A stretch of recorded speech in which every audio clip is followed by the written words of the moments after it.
Skylar's point on this document is essentially the bottom right in this table. Yeah. Which is defer the decision on how to do the allocation and stick everything into a single bucket, which is the bottom right in this graph. But the principle of moving away from per output, which is the left-hand column, to more bucket-based ones, even if we don't defer it, is still useful. And if we do defer it, we still have to decide how to allocate it later, which essentially moves us up into the top 2 rows or to some other approach that we haven't thought of yet. Yeah. So yes. The 2 important ones that I want to, well, the 3 important ones I want to note here is that the current funding stream approach is essentially the top 2 on the left there, sort of. There's not quite a direct analogy, but it's essentially those 2.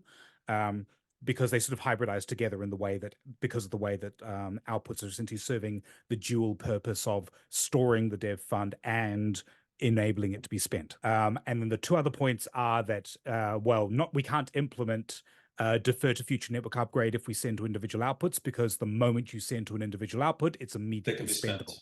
Yeah. So the bottom left is not implementable. And then the other one we noted is that the top right is likely too complex to be implementable. For some reasons that we outlined elsewhere in this document. But essentially what it comes down to is having a single reserve where at any time an individual can withdraw, but that withdrawal is defined by predetermined, like, one address gets a certain ratio, another address gets a certain other ratio.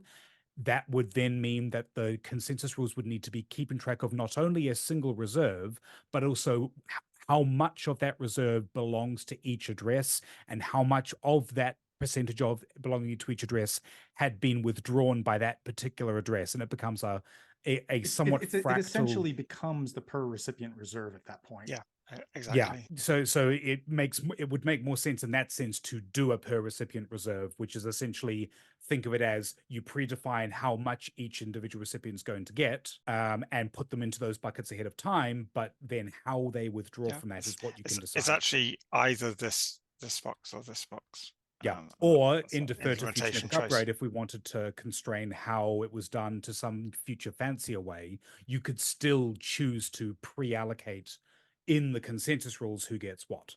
There's that as an option as well. But the data point of the existing addresses or multisig, whatever, hard-coded into the consensus rules, merging with a single reserve is likely to just be in track. And overall, what I want to say is that this document isn't trying to recommend a single approach. What it's doing is exploring the design space and saying what is feasible and what isn't.